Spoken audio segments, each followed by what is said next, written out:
একটা পক্ষ এটা নিয়ে সমালোচনা ইতিমধ্যে শুরু হয়ে গেছে যে যেখানে লেনদেনের প্রসঙ্গটা আসে সেখানে আসলে বিচার প্রক্রিয়াটা একটা প্রশ্নবিদ্ধ হয়।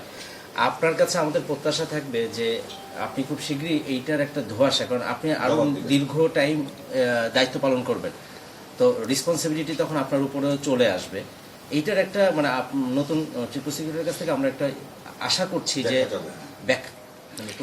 আমি এক কথাই বলে দেই, এই বিষয়ে বারবার একই প্রশ্ন করে লাভ নাই, কারণ আমি একটা কথাই বলছি যে আমি এখানে নতুন দায়িত্ব নিয়েছি। আমি এই ট্রাইব্যুনালের সমস্ত কার্যক্রম আমাকে বুঝতে হবে, সমস্ত মামলার বিষয়বস্তু আমাকে বুঝতে হবে, জানতে হবে। আপনারা যেসব অভিযোগ নিয়ে আসতেছেন সেটাও আমাকে তদন্ত করে দেখতে হবে। আমি আপনাদেরকে সুস্পষ্টভাবে একটা কথা বলতে চাই, আমার দায়িত্ব পালনকালে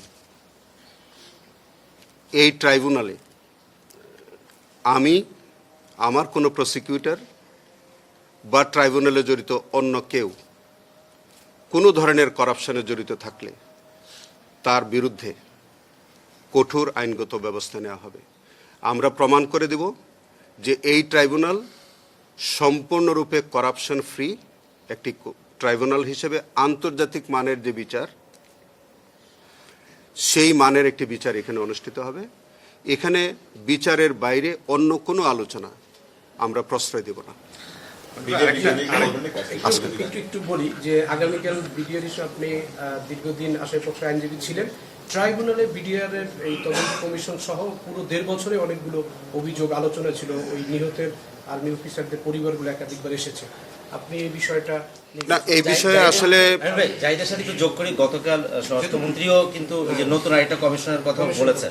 আপনি যেহেতু অনেক দীর্ঘ মানে অধিক সংখ্যক আসামি পক্ষের আইনজীবী ছিলেন, আপনার পুরো জিনিসটা মানে এট এ গ্লান্স আপনার নজরে আছে। যেখানে একটা আপিল পেন্ডিং আছে, এখানে যেহেতু মানে হত্যা মামলা যেটা সেটা আপিল, মানে সামগ্রিকভাবে আপনি এখন রাষ্ট্রপক্ষ বটে।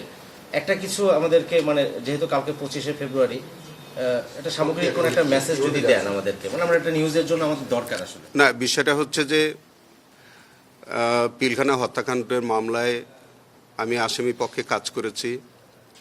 আপনারা জানেন যে এই মামলায়, এই ঘটনায় 2টা মামলা হয়েছিল। একটা হত্যা মামলা, যেটা এখন বিচার শেষ হয়ে হাইকোর্ট ডিভিশনে হিয়ারিং হওয়ার পরে এখন অ্যাপিলেট ডিভিশনে একটা পার্ট শুনানির অপেক্ষায় আছে, এটা কার্যতালিকা আছে। আর বিস্ফোরক দ্রব্য আইনের মামলাটি, এটা বিচারিক আদালতে বিচার চলছে। ইতিমধ্যে 300-র বেশি আসামির জামিন হয়েছে। আমরা প্রত্যাশা করছি যে আরও যারা জামিন পাওয়ার মতো এরকম তাদেরও হয়তো জামিন হবে। আমি এখন যেহেতু একটা নতুন দায়িত্বে এসেছি, সাধারণভাবে আমার একটা প্রত্যাশা থাকবে যে প্রায় 16 বছর যাবৎ এই মানুষগুলো আসলে জেল হাজতে আছে। অনেকটা বলা যায় এটা অনেকটা বিনা বিচারে আছে। সো আমি প্রত্যাশা করব যে যেটা অ্যাপিলেট ডিভিশনের যে মামলাটি আছে, এটা অ্যাটর্নি জেনারেল অফিস থেকে প্রয়োজনীয় পদক্ষেপ নেবেন, এটা আমি প্রত্যাশা করি।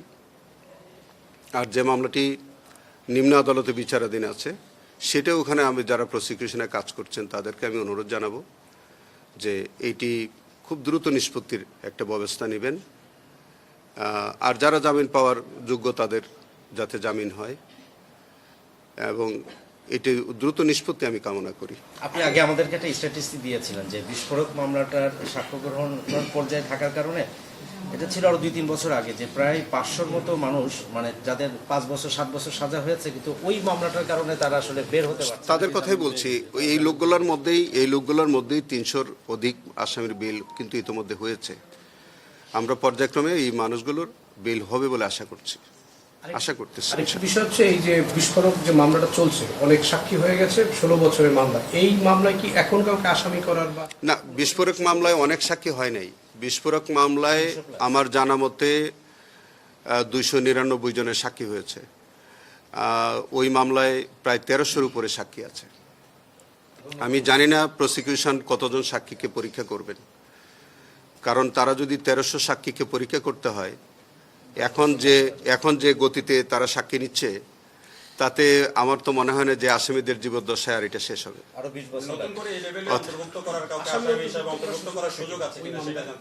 না, এইটা সরকারের বিষয়। যদি কোনো সরকার পক্ষ থেকে যদি মনে করে যে এই ইনভেস্টিগেশনটা আবার হওয়া প্রয়োজন, সেক্ষেত্রে কোনো কারণে যদি এটা হয় হতে পারে। তবে আপনারা দেখেছেন যে আমাদের স্বরাষ্ট্র মন্ত্রণালয় থেকে বলেছেন আর একটা কমিশন করবে।